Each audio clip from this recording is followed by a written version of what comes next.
소박하고 따뜻하게 삶을 사랑했던 동생. 동생이 세상을 떠난 뒤 살인자의 아내를 보았다. 법정에 들어가기 전 그 여자는 웃고 있었다. 내 두 눈으로 똑똑히 보았다. 수없이 반성문을 제출했던 살인자. 형량이 과하다며 항소를 했던 살인자. 웃고 있던 그의 아내. 그랬던 그들이 2심 최후 변론에서 우리 앞에 무릎을 꿇으며 빈다. 죄송하단다. 눈물을 흘리며 운다. 나는 분명 봤는데 네가 웃는 모습. 내 동생을 죽인 대가가 과하다며 항소하던 너의 모습. 너희들의 그 모습을 나는 분명히 봤다. 오늘은 여러분들께 과거 연이어 2차례 진행했었던 정말 모두가 한마음으로 아파하고 분노했던 사건에 대한 최종 재판 결과를 알려드리려고 영상을 찍습니다. 아마 이게 마지막이 될 것 같아요. 서대문구 스포츠센터 막대기 살인사건인데요. 그동안 유족분들과 지속적으로 연락을 주고 받았었고 재판 과정, 항소, 상고에 대한 이야기를 들어왔었어요. 최종적으로는 2023년 4월 13일에 판결이 나왔습니다. 2021년 12월 31일에 사건이 발생했으니까 1년 반 정도 만에 최종 결과가 나오게 된 거죠. 가장 먼저 사건에 대해서 간략하게 정리를 해드리고 판결 과정으로 이어가 보도록 할게요. 그리고 마지막으로는 지난 2022년 8월에 저희 채널에서 진행했었던 본 사건의 유족분들과의 단독 인터뷰 영상을 한 번 더 넣어서 보여드리고 영상 마무리하도록 하겠습니다. 이 사건은 2021년 12월 31일 서대문구의 한 어린이 스포츠센터에서 사장 한 씨가 26세의 직원 고재영 씨를 폭행하고 70cm 플라스틱 교구를 몸에 밀어넣어 살해한 사건입니다. 12월 31일 아침 경찰에 한 통의 신고 전화가 걸려와요. 같이 술을 마시고 잠든 지인이 의식을 잃고 쓰러졌다는 내용이었어요. 그 지인이 바로 센터 직원 고재형 씨였고요. 신고자는 센터 사장 한 씨였습니다. 경찰이 현장인 스포츠센터에 도착했을 때 직원 고 씨는 이미 숨을 거둔 상태였어요. 센터 사장 한 씨는 사망한 고 씨와 함께 술을 마셨는데 그가 음주운전을 하려고 해서 말리다가 때렸다고 말합니다. 경찰은 일단 그를 폭행치사 혐의로 체포했죠. 그런데 국과수 1차 부검 소견이 전달되면서 이 사건이 180도 뒤집히게 되죠. 우발적 다툼으로 인한 사고가 아니었던 겁니다. 이때 나온 사인은 너무나도 충격적이었어요. 항문을 통해 찔러 넣은 미상의 물체로 인한 심장 파열로 나온 거예요. 이 미상의 물체는 유아들이 센터에서 쓰는 70cm 길이의 플라스틱 교구로 확인됩니다. 이따가 뒤에 인터뷰 내용에서도 나오겠지만 이 피해자 고재영 씨의 누나분이 CCTV를 직접 확인을 하셨는데 한 씨가 센터 내부로 피해자를 끌고 들어와서 때리고 또 질질 끌고 다니다가 때리고 이런 것을 계속 반복했다고 해요. 피해자가 기어가서 한 씨의 무릎을 붙잡는 모습도 보였었고요.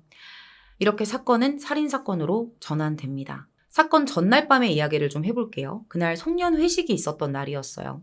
센터 사장과 직원까지 4사람이 센터에 모입니다. 당시에 여직원들은 술을 많이 먹지 않았었는데요. 한 씨와 피해자가 650ml 소주를 3병을 둘이서 나눠 마셔요. 되게 많이 마셨죠. 그리고 밤 9시 24분경에 회식이 끝나고 여직원들은 귀가를 합니다.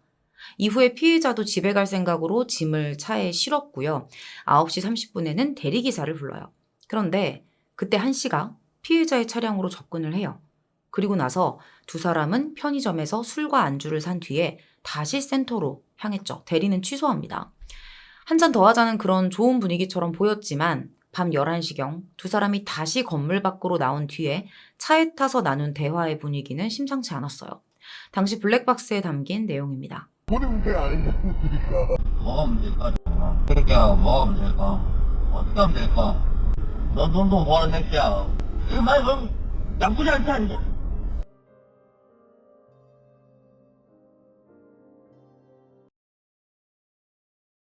바로 다음 순간 한 씨는 피해자에게 화내지 말라면서 본인이 되려 화를 냅니다.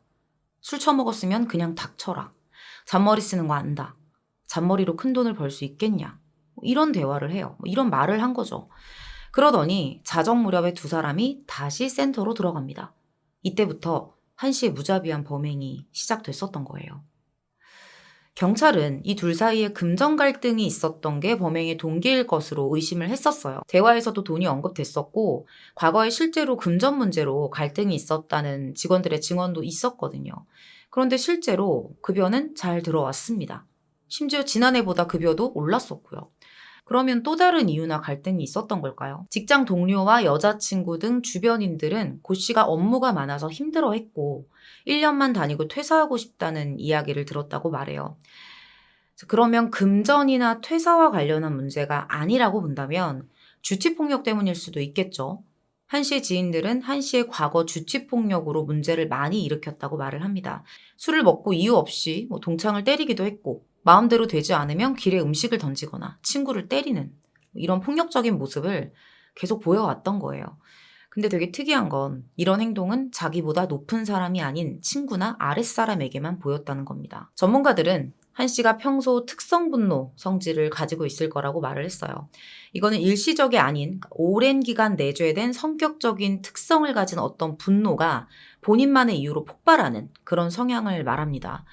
이게 알코올을 만나면서 폭발했고 절제 못할 강한 폭력을 행사하는 패턴을 보이다가 급기야 극단적인 상황까지 갔을 거라는 거죠. 이 사건이 안타까운 또 다른 이유가 뭐냐면 피해자를 살릴 수도 있었던 마지막 기회를 놓쳤다는 거예요. 어떤 일이 있었냐면 한 씨가 범행을 마치고 오전 2시 13분경에 이상한 행동을 해요. 경찰에 누나가 폭행을 당하고 있다고 신고 전화를 했던 거죠. 경찰이 와서 봤더니 누나로 보이는 사람은 없었습니다. 그래서 어떻게 된 거냐고 한 씨에게 물어봤더니 한 씨는 내가 언제 누나라고 했냐. 어떤 남자가 센터에 쳐들어와서 그 사람과 싸운 것뿐이다. 이런 이상한 소리를 늘어놓습니다. 그래서 경찰이 CCTV를 확인하겠다고 요구를 했더니 한 씨는 나중에 직접 경찰서에 고소하겠다고 말을 하고요. 경찰을 돌려보냅니다.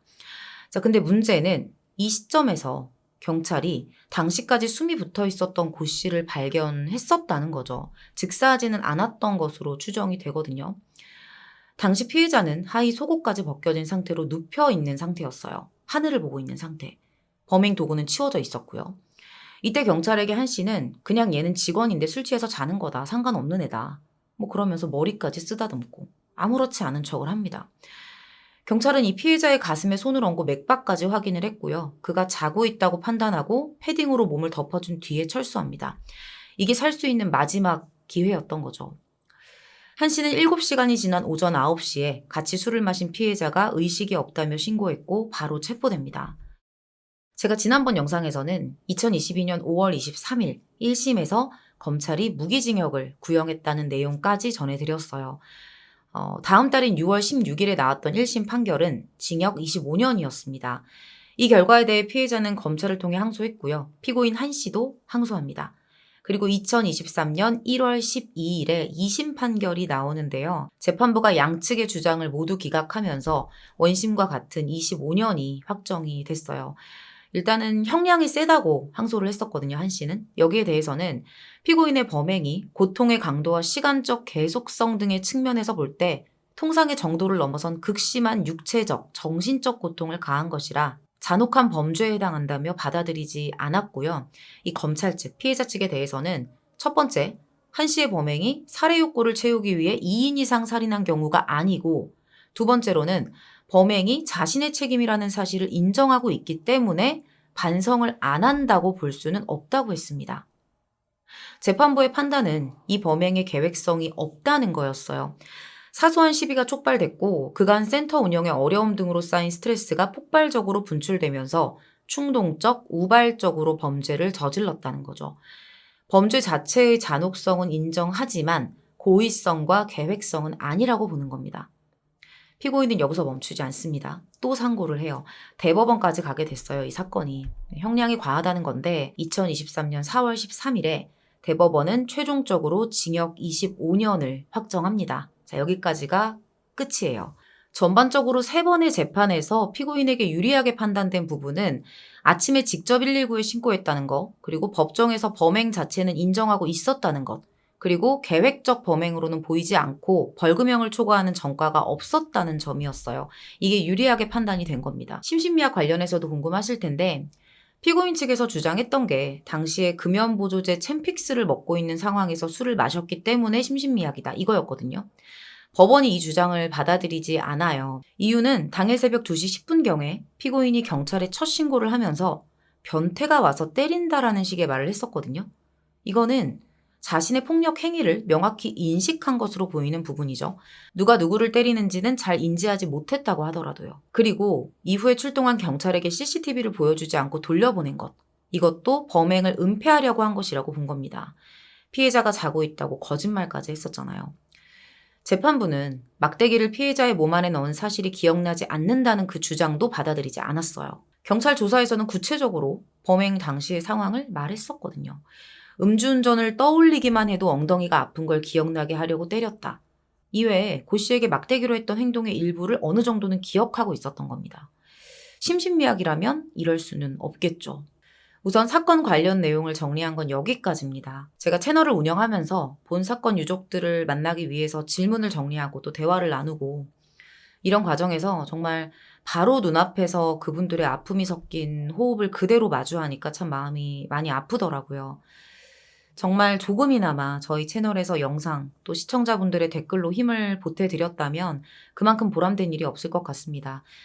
탄원서, 엄벌 탄원서 보내주신 분들도 너무나도 감사드린다는 말씀 전합니다. 유족분들은 하루하루 기쁨을 찾으면서 살아가려고 노력하고 계시는 것 같았어요.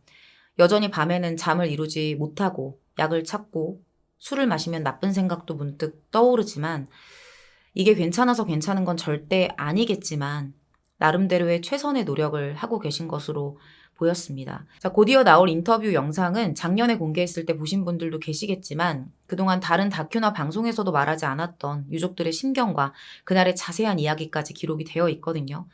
누나분께서 알고 계시는 내용들을 가감없이 다 말씀해 주셨습니다. 끝까지 시청해 주시고요. 또 위로와 응원의 댓글들 많이 남겨주셨으면 좋겠습니다. 이 영상은 서대문구 스포츠센터 막대기 살인사건의 유가족과 친구와의 직접 인터뷰를 통해 제작된 영상입니다. 이게 이 조만한 유리병 안에 얘가 들어가 있다는 게 너무 믿기지가 않고 그 함 자체를 못 보겠는 거예요.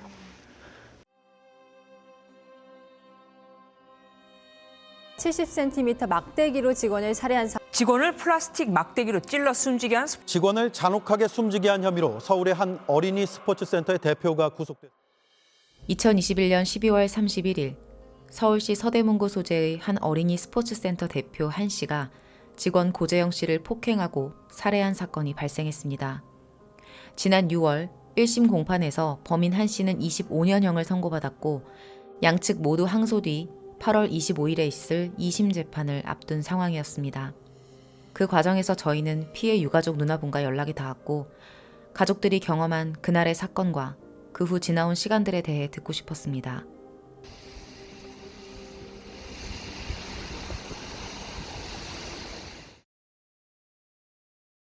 그 2021년 12월 31일에 이제 경찰한테 연락을 받으신 거예요?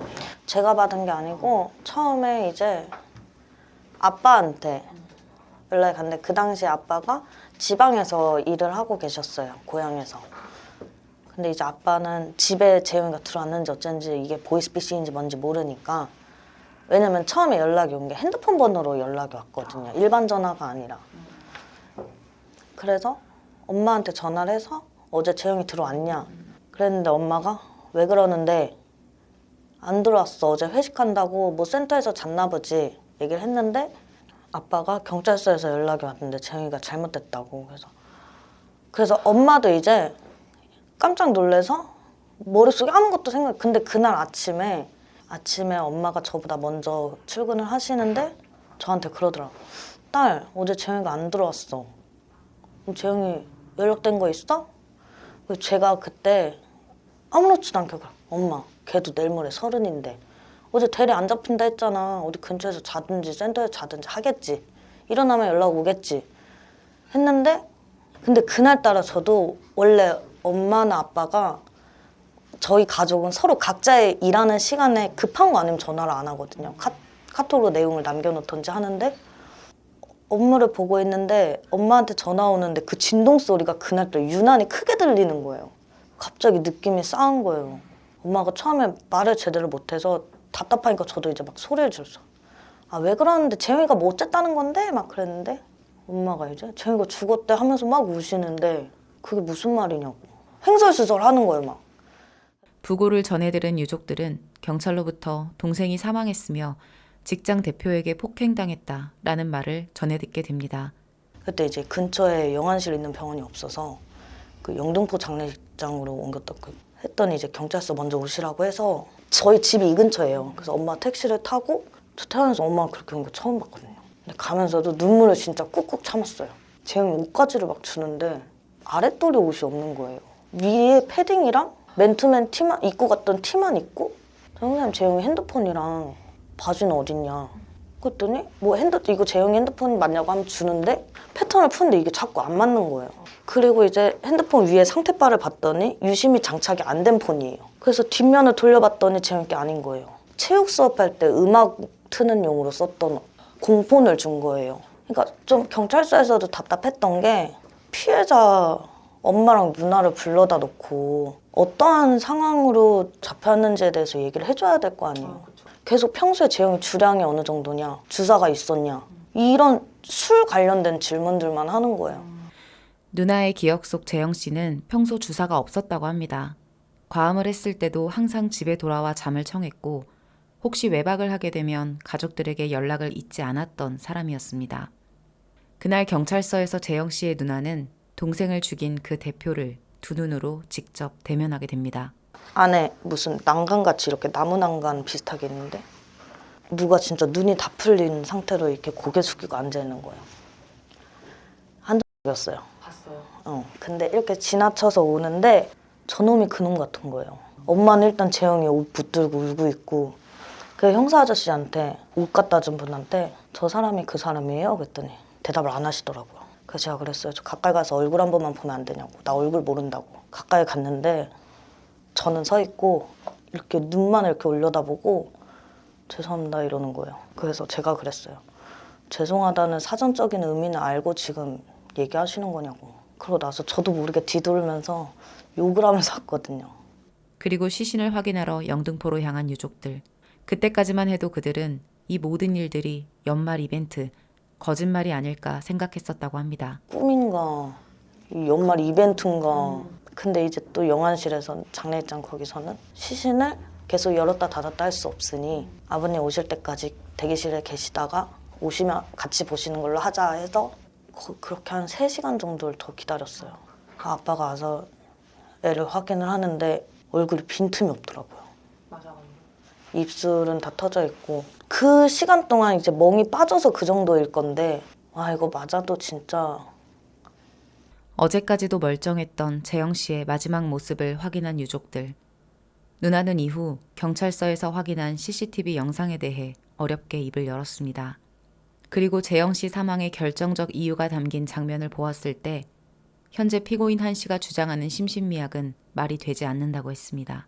그때 본 장면은 재영이가 이미 바닥에 대자로 누워있고 하반신은 벗겨져 있고 그때 이제 경찰이 출동을 한 거예요. 새벽 2시경에. 그 누나가 너 맞고 있다 네. 허위 신고. 그때 이제 출동한 경찰들이 대처한 그 장면을 보고 왔거든요. 어떻게 했어요? 애는 누워있고 그냥 이렇게 흔들어요. 툭툭. 근데 몸이 흔들릴 정도의 강한 그건 아니고 그리고 이쪽 부분에 손을 댔다가 떼요. 근데 그게 배송 영상인지는 모르겠어요. 정속 영상인지는. 그러고 옆에 있던 패딩 끌어다가 덮어주는데 그 덮어주는 패딩도 재영이 패딩이 아니에요. 그럴 것 같아요. 왜냐면 재영이는 그날 회색깔 짧은 패딩을 입고 갔는데 덮어준 거는 검은색 롱 패딩이거든요. 근데 그 와중에도 한적은 왔다 갔다 하면서 경찰 나갈 때 따라 나가더라고요. 딱 이 순간 장면만 보고 왔는데 이해가 안 가는 거예요. 그 당시까지 그 영상을 보기까지는 재영이가 어떻게 죽었는지를 몰랐을 때였어요. 그냥 진짜 맞아 죽었다라고만 알고 있었는데 이해가 안 가는 거예요. 집에서도 반바지를 꼭 입고 자는 애인데 심지어 겨울에는 추위를 많이 타서 수면 바지 두꺼운 걸 입고 자요. 근데 얘가 술에 취해서 이렇게 벗고 자는 게 너무 이상한 거예요. 벗으려면 다 벗고 잤겠지. 굳이 아랫도리만. 그래서 저도 처음에는 살짝 그런 생각을 했어요. 좀 성적으로 그런 생각을 했는데 이제 2번째 날 부검하러 갈 때 시체 옮기셨던 분이 개인 업체더라고요. 나라 업체가 아니라 개인이 운반을 해서 이 왕복 운반비를 저희한테 계좌이체 해달라고 올라오셨는데 이 아저씨가 이제 주절주절만 얘기를 하는 거예요. 근데 그때 입구에서 계좌번호 붙들고 엄마는 계좌이체를 하고 있고 아빠랑 저는 서 있는데 이 아저씨가 묻지도 않은 말에 혼자 이 새끼 완전 미친 새끼라고. 죽인 사람. 그게 무슨 말씀이세요? 그랬더니 그때 이제 처음에 그 아저씨 입으로 들은 건 쇠막대기라고 들었어요. 막대기를 뒤에서 넣어서 심장까지 찔렀다고 이 얘기를. 근데 이 아저씨가 진짜 어차피 저희가 알게 될 사실이지만 저희 무방비로 있다가 그 무슨 말씀하시는 거냐고 하다가 이제 오후에 2시 조금 안 돼서 형사님 2분이 오셨어요. 방 안에 들어가서 엄마 빼고 아빠랑 저만 들었어요. 부검 그 결과 소견을. 근데 막대기로 찌른 게 맞더라고요. 그러면서 이제 70cm에서 72cm 정도 되는 막대기라고 얘기를 해줬는데 항문에서부터 심장까지가 직선 길이로만 쟀을 때 긴 사람이 한 60cm 정도 나온다고 제가 들었거든요. 네. 보통 평균적으로 50cm로 알고 있는데 70cm짜리를 이게 들으면서 머릿속으로 도저히 그려지지가 않는 거예요. 이건 진짜 죽여야겠다 맘먹지 않는 이상 그거를 엄청난 힘이 들었을 건데. 그래서 그날 얘기를 듣고 엄마는 이제 너무 궁금한데 또 저희한테 물어보지는 못하고 어찌됐든 엄마도 알아야 되는 부분이니까 최대한 조심조심 이제 얘기를 하고 카톡에도 분명히 대리가 안 잡힌다 그래서 제가 쓰는 업체 번호도 넘겨줬고 그리고 보는데 통화 기록들이 있어요. 대리기랑 통화한 이력들이 막 있는데 그리고 나서 장례를 치르고 포렌식한 핸드폰이 이제 가져가셔도 좋다라고 연락을 받아서 굳이 안 오시고 가져다 줄 수도 있다고 얘기를 하더라고요. 아니 가겠다고. 저는 그날 이 영상을 무조건 짧게든지 뭐든 보고 와야겠다. 네. 마음을 먹고 갔어요. 근데 이제 형사과장님도 말리고 그래서 이제 그분은 계속 트라우마로 남아서 정신적으로 쭉 힘들게 살 수도 있다. 그래서 제가 그랬어. 그건 추후에 내가 견뎌내야 될 문제니까 난 봐야겠다고. 그래서 일부러 저 오늘 혼자 왔다고. 그래서 이제 보는데 그때는 배송 영상이더라고. 그 장면을 보면서 처음부터 틀어주진 않은 것 같아요. 왜냐하면 재생 버튼을 누른과 동시에 재영이가 바닥을 기고 있었거든요. 여기저기 뭐 청소기 이거 막대기 널브러져 있고 진짜 악랄한 게 때리면서 쥐도 힘들었나 봐요. 중간중간 앉아서 쉬어요. 옆에 앞바다리하고 앉아서 씩씩거리고 있고 이제 그 옆에 널브러질 때 재영이가 이렇게 기어가서 무릎을 이렇게 툭툭 쳐요. 근데 제가 봤을 때 그냥 그만하라고 하는 것 같아요. 근데 애가 말할 힘도 없고 그러니까 본인 몸을 가눌 수 없을 정도로 너무 두둥겨 맞았으니까 그리고 얘가 계속 재영이를 여기 목 뒷덜미를 자꾸 질질 끌었다가 옆에 널브러진 것도 막대기 들어서 때렸다가 얼굴 발로 차고 밟고 막 그러다가 이제 결정적인 장면까지는 다 보고 왔어요. 근데 진짜 저는 심신미약을 주장한다는 게 1심 때 내내 심신미약을 주장을 했어요. 챔픽스 부작용과. 근데 저는 걔가 술이 그 정도로 많지가 아니었다라고 생각을 하는 게 막대기가 지름이 3cm 정도래요. 근데 그 막대기를 발길질로 밀어넣거든요. 재영이는 바닥에 납작하게 엎드려져 있는데 때리다 말고 애 바지를 갑자기 벗기는 거예요. 이게 일반적인 사람 입장에서는 갑자기 때리다 말고 바지를 왜 벗기지 싶은 거예요. 그리고 이제 막대기 주워가지고 계속 때리다가 막대기를 손으로 잡고 막 밀어넣는데 이제 중간에 걸리는 신체 막들이 있을 거 아니에요. 안 되니까 그거를 아예 자세를 잡고 발로 차서 밀어넣는데 헛발질이 한 번도 없었어요. 근데 자기가 술이 취해서 뭐 기억이 안 난다? 얘가 한결같이 주장했던 게 음주운전을 하려고 해서 말렸다. 말리기 위해서 때렸다. 근데 대리를 2번이나 불렀던데요? 그 재영이가 진짜 술 먹고 운전할 마음이 있었으면 대리기사를 안 기다리고 와버렸을 건데 말이 안 되는 게 너무 많더라고요. 우리가 알고 지내온 평생을 봐온 재영이는 음주운전에 음주자도 너무 싫어하는데 살아온 재영이 인생이랑 너무 상반되는 진술이잖아. 근데 이게 어찌됐든 피해자는 죽었고 가해자 진술로 지금 2심까지 왔는데 너무 화가 나는 게 할 수 있는 게 없어요. 저희도 입장에서 이거를 뭐 재영이가 평생 음주운전을 싫어했고 이것도 증명하려면 이제 저희는 살면서 계속 중요한 카톡은 캡처하면서 살 수밖에 없는 거예요. 1심 재판도 사실 제가 생각했던 것보다 과정이 너무 길었어요. 그러니까 초반에 한 2번을 경찰 탓을 했나? 그렇죠. 그래서 증인을 응, 경찰로 그래서 불러오고. 증인이 그때 출동했던 경찰분들이 오고 경찰관이랑 했던 통화 녹취도 듣는데 한 횡설수설하고 있고 그 출동했던 경찰의 대처도 저도 사실 미심쩍은 부분이 있지만 출동한 경찰이 무슨 죄가 있어요. 정확한 주소를 얘기를 안 하는데 내비게이션도 아니고 그 짧은 통화로 위치를 딸 것도 아니고 이쪽에서 제출하는 증거 자료들도 사실 납득이 안 가요. 그 1심 때 제출했던 것 중에는 최근 한 1년? 급여 받은 거를 증거로. 제출을 했더라고요. 제출을 했어요. 돈 문제 없었다 뭐 이런 건가요? 네. 그거는 진짜 최근 1년 동안은 받을 만큼까지는 아니지만 받긴 했어요. 근데 그 전년도 1년은 뭐 30만 원, 80만 원 일을 했는데 일을 했는데 재판 때 그 와이프가 증언 네. 3차 공판이라고 제가 일단은 정보는 그렇게 얻었는데 5월쯤이니까 그렇죠. 네, 4월 네. 이후에 5월달에 증인으로 출석해서 뭐 무슨 날 누나도 증인으로 출석했을 때잖아. 뭐 울더라고요. 자기가 전화를 안 해서 남편이 집에 안 왔다는 둥, 자기 잘못이라는 둥, 자기 남편은 한없이 자상하고 뭐 애기들 뭐 퇴근해서 뭐 애들 뭐 공부시켜주고. 우리 집에 폭력은 없다 뭐 이런 얘기를 수시로 했다는 둥. 저도 같이 갔었기 때문에 저도 그날이 좀 되게 짚어보면은 증인 들어가기 전에 변호사 옆에 앉아 있다가 그때는 뭐 아무렇지도 않더라고 표정이 뭐 약간 우리 눈치를 봐서 그런지 무덤덤한 그러니까 뭐 그런 느낌이었는데 뭐 증인 올라가서 뭐 얘기를 하자마자 바로 울더라고요. 그래서 저나 이제 뭐 친구들이 생각하기에는 저거 무조건 연기다. 저는 이 선서하는 순간부터 목이 메어서 그날 검사가 질문했어. 검사님 질문을 하는 것도 이렇게 다 온전히 들어오지 못한 상태에 대답을 하는데 저 여자는 울먹거리면서 할 말 다 하는 게 너무 가증스럽더라고요. 애들은 자기 아빠가 이런 데 와 있는지 모른다고 하면서 병원 가 있는 중. 취업을 한 게 2019년 1월 네. 거의 3년 맞아요. 일을 했는데 그 평소에 재영 씨가 그 대표에 대해서 뭐 얘기를 하거나 그런 게 있었나요? 먼저 회사 얘기는 안 하더라고요. 근데 그거는 제가 재영이 초반에 사회생활을 할 때 이건 제 영향이 있는 것 같아서 제가 그랬어요.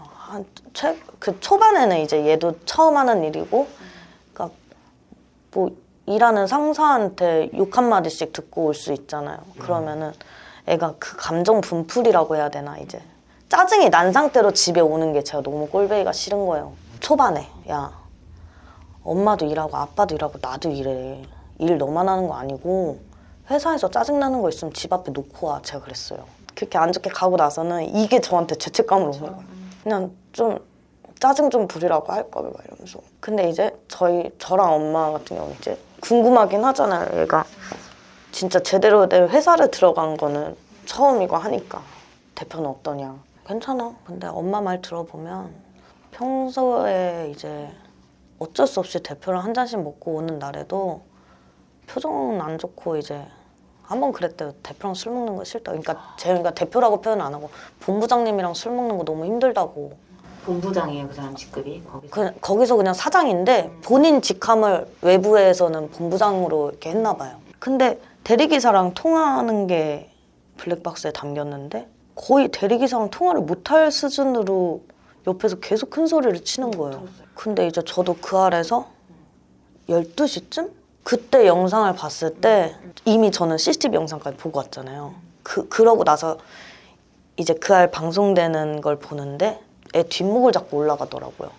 그 알 거기서. 그래서 그 장면을 보면서 되게 위축되어 있는 거죠. 제가 입 밖으로 내진 않았지만 왜냐면 엄마 아빠 다 같이 보고 친구들 와서 다 같이 보고 있어. 입 밖으로 내진 않아요. 저 전부터 분명 대화하면서 배알 꼴린 게 있었다. 이 생각은 했어요. 그러니까 애 목덜미로 올라가지. 재영이 어깨가 이렇게 올라가 있어요. 그리고 그 술도 사실 저희가 센터 내부 CCTV를 회식 때부터 본 건 아니니까 이게 어거지로 먹이진 않았나 강압적으로 좀 먹이진 않았나. 왜냐면 재영이 저희 집 식구들이 딱 본인이 먹다가 일정 주량이 넘어가면 백기 들거든요. 나 따르지 말라고. 근데 재영이가 둘이서 페트 6병을 먹었다고 하는 게 이게 페트 6병이면 장난치고 그날 진짜 많이 웃었다 뭐 그런 여직원들 말이 있지만 사실 그들이 가고 나서의 일은 아무도 모르니까.